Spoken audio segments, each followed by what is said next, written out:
O que você acredita que pode ser feito para minimizar esse impacto? É uma projeção, mas existe aí uma projeção que nos deixa aí um pouco preocupado, né, meu amigo?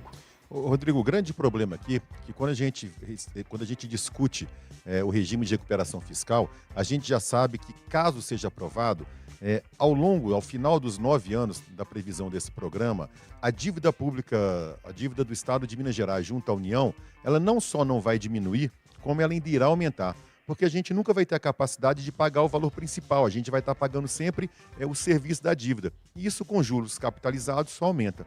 Nesse caso aqui, a gente ainda tem uma agravante. Quando a gente fala num rombo de 8 bilhões de reais previstos, a gente está falando em torno de 7% do orçamento total. Se você multiplicar, se você pegar esses 8 bilhões de rombo e multiplicar pelos 9 anos seguintes e capitalizar esse valor, a gente praticamente vai chegar a 100 bilhões a mais de dívida.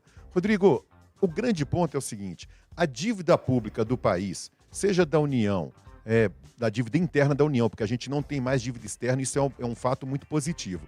Mas ter uma dívida externa, uma dívida interna rolando a taxa de juros de 11% ao ano também não tem graça nenhuma.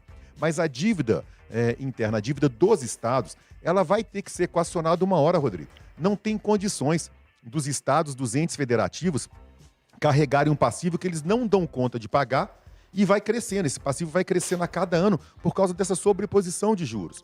Inclusive, há uma discussão muito séria, ainda incipiente, mas que tem que ser debatida. E aí eu vou falar de Minas Gerais, eu não vou falar dos outros estados. Se a nossa dívida junto à União é de fato 165 bilhões de reais, Rodrigo.